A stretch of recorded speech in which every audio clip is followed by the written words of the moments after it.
ja. Daar komt de rijscheiding.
La rupture de deux et l'alternance de deux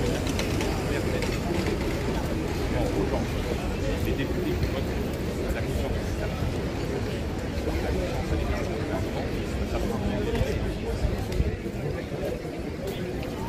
J'accepterai d'être Premier ministre le jour où le Rassemblement national auront une majorité. À partir du moment où il n'y a pas de majorité,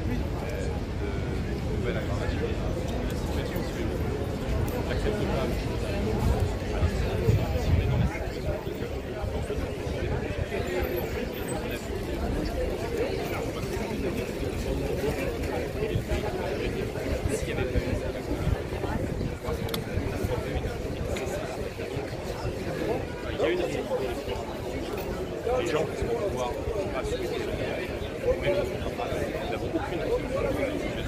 Et aujourd'hui, elle pour M. Bayrou, bien évidemment, dans nos responsabilités, pour protéger le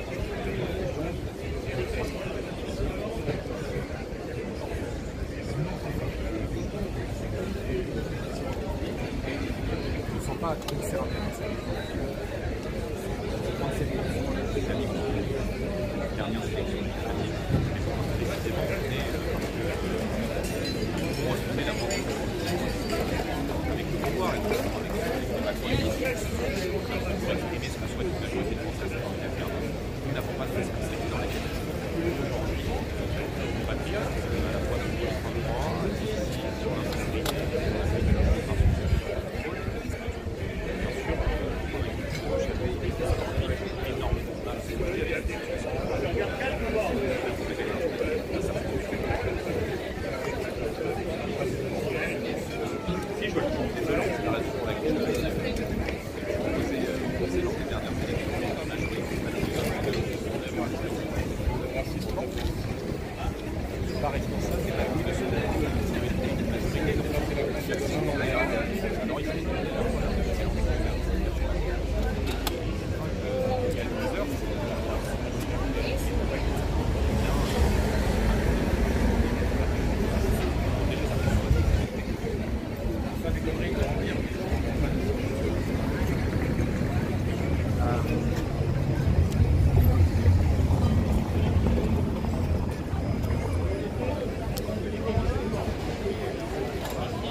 Sophie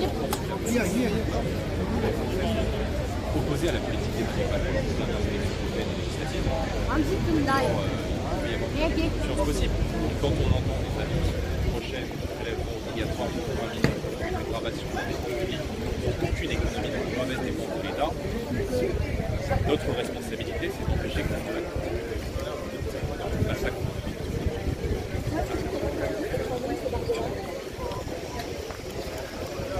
J'en ai incertaine sur l'avenir du pays et en même temps très certaine sur l'issue du vote. Ce n'est pas nous qui renversons le gouvernement, c'est le gouvernement qui a décidé lui-même de chuter. C'est l'argent de la patronne de la table. Vous voulez un café? Je pense pas que je suis invité. Bonne app. Madame la Présidente.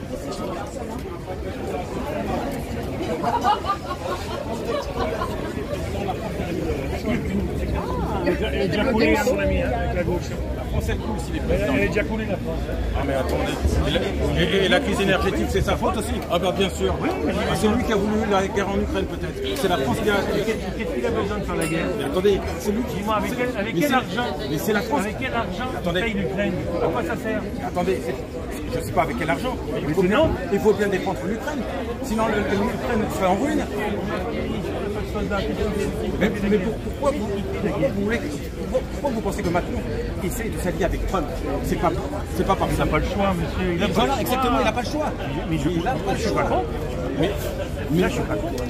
Mais foutre autant de fric à l'Ukraine, au bout de...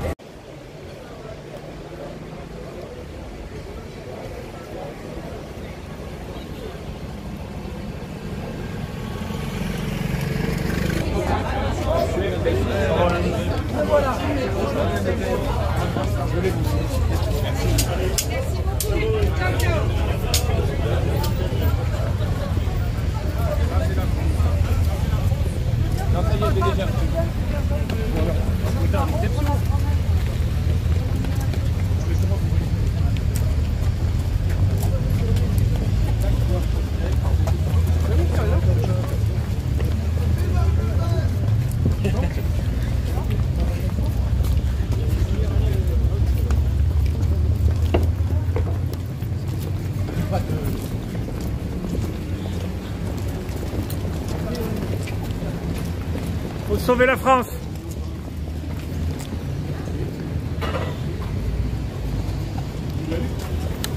Pardon. Tu l'as eu? Oui, je l'ai eu.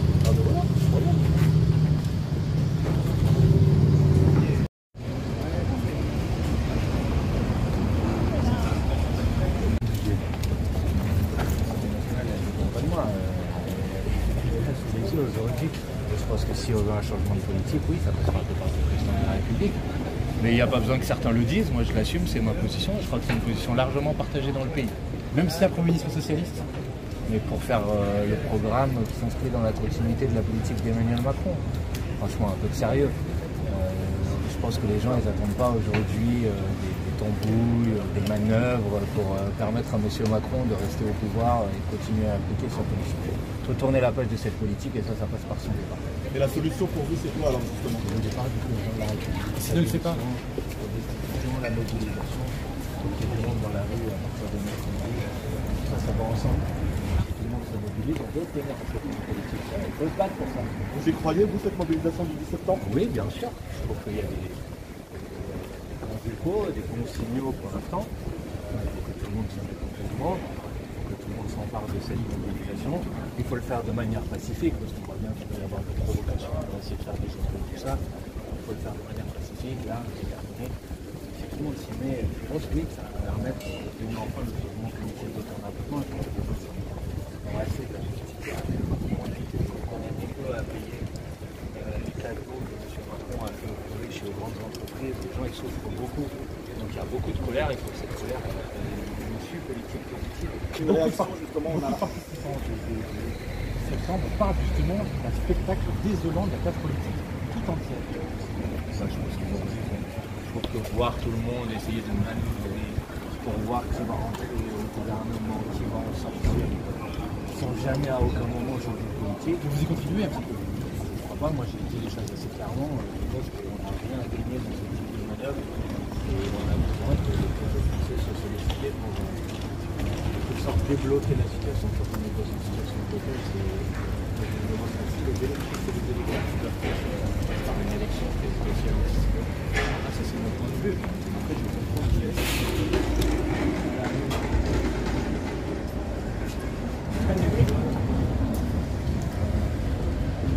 Toi. 13 janvier au 12 février 2026. Votre réaction? C'est pas vraiment une surprise. Je ne sais pas quelle réaction vous attendez de moi. C'est la justice qui suit son cours, tout simplement. Sur le vote du jour, donc du coup, dans quel état d'esprit vous êtes-vous en tant que député? Je suis assez dépité, mais moi ça fait longtemps que je suis dépité de la manière dont les choses se passent à l'Assemblée, de la manière dont le président Macron n'a absolument pas tenu compte du résultat des élections législatives il y a un petit peu plus d'1 an. Donc ce qui se passe aujourd'hui, je qualifierais ça plutôt de pathétique. Merci, M. Caron. Dire aujourd'hui clairement que oui, il y a une dette qui devient insoutenable, ce que nous répétons depuis des années, eh bien nous le redisons et que nous avons nos propres propositions budgétaires qui sont sur la table. Bruno Retailleau, le président des Républicains, eh bien, présentera avec l'ensemble de notre famille politique nos options pour le budget parce que nous avons besoin d'un budget en cette fin d'année. Il est hors de question qu'un Premier ministre de gauche, un Premier ministre socialiste soit nommé. C'est ce qu'a dit Bruno Retailleau ce week-end. Je le redis très clairement, si la gauche est à Matignon, la droite est dans l'opposition. Le Parti socialiste porte aujourd'hui un programme de ruine du pays avec plus d'impôts, plus de taxes, avec le refus de faire des économies sur la dépense publique. C'est l'exact inverse de ce qu'il faut pour le pays. Et puis je note que le Parti socialiste reste l'allié des écologistes, des communistes, mais aussi quelque part des insoumis qui sont toujours en embuscade et qui tirent les ficelles. Nous devons nous y opposer par tous les moyens légitimes dont on peut disposer et en tout cas ce scénario ne trouvera de notre part aucune forme d'assentiment. Et Laurent Wauquiez justement qui appelle ni à censurer le PS, ni à censurer le RN et qui n'a pas donné de consigne de vote à ses militants, donc contrairement à Bruno Retailleau. Nos députés sont libres et je comprends le malaise, je comprends l'envie de ne pas être associé à un bilan d'abord qui n'est pas le nôtre. Et puis à des propositions budgétaires qui ne nous conviennent pas. Je pense à la suppression de 2 jours fériés, nous y sommes opposés. Nous avons d'ailleurs des mesures alternatives pour remplacer cette suppression des 2 jours fériés sur des efforts sur la bureaucratie, sur la lutte contre l'assistanat par exemple. Mais pour autant, je vous l'ai dit très clairement, au moment où une crise financière nous guette, nous ne pouvons pas être du côté de l'instabilité. Donc chacun de nos députés est libre. Moi, je respecte évidemment leur liberté de choix. Il n'y a pas de mandat impératif. Mais la droite, eh bien, elle pense à l'intérêt du pays avant tout. Une dernière question sur la date du procès en Naples.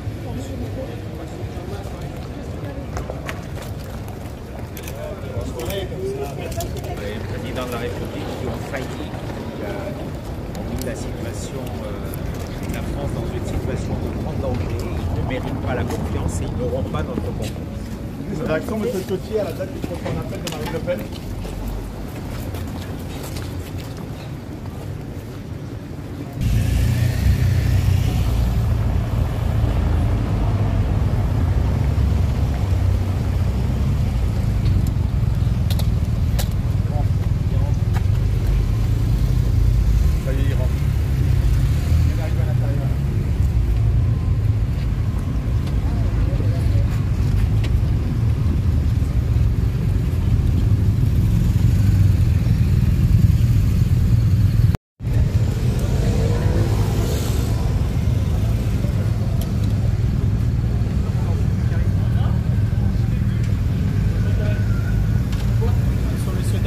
Un petit peu s'il vous plaît, il y a encore des véhicules qui arrivent.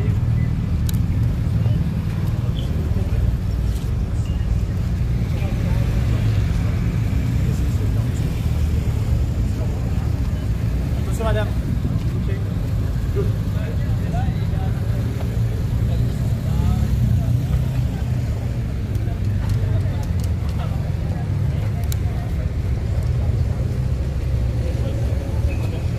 Excusez-moi, poussez-vous s'il vous plaît, mettez-vous sur le coin.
Macron n'aura pas le choix, il va devoir nommer quelqu'un issu du Front populaire. Les Français demandent une cohabitation, vraiment.